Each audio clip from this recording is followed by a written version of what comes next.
একটি বড় গাছের সবুজ ডালে দুটি ছোট পাখি থাকত। তারা ছিল খুব ঘনিষ্ঠ বন্ধু।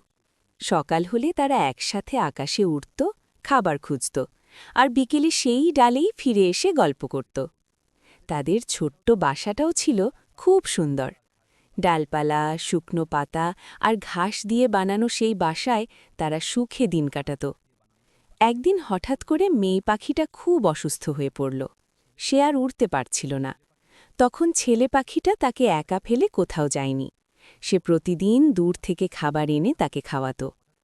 অনেক দিন যত্ন আর সেবার পর মেয়ে পাখিটা ধীরে ধীরে সুস্থ হয়ে উঠল। তখন সে বুঝল সত্যিকারের সঙ্গী কাকে বলে। কিছুদিন পর উড়তে গিয়ে ছেলে পাখিটার ডানা ভেঙে গেল। সে আর আগের মতো উড়তে পারত না। এক রাতে আকাশে কালো মেঘ জমল। শুরু হলো ভয়ঙ্কর ঝড়। বাতাস এত জোরে বইছিল যে গাছের ডালপালাও কাঁপছিল। ঝড়ের ভয় পেয়ে মেয়ে পাখিটা উড়ে অন্য কোথাও আশ্রয় নিতে চলে গেল। কিন্তু ছেলে পাখিটার তো ডানা ভাঙা, সে উড়তে পারল না। প্রবল বাতাস আর বৃষ্টির মধ্যে ছোট্ট পাখিটা আর টিকতে পারল না। সেই ঝড়ের মধ্যেই সে শেষ নিঃশ্বাস ত্যাগ করল।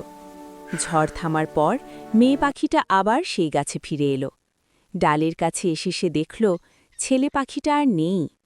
পাতার উপর লেখা ছিল, যদি তুমি আমার পাশে থাকতে তাহলে হয়তো আমরা দুজনেই বেঁচে থাকতে পারতাম।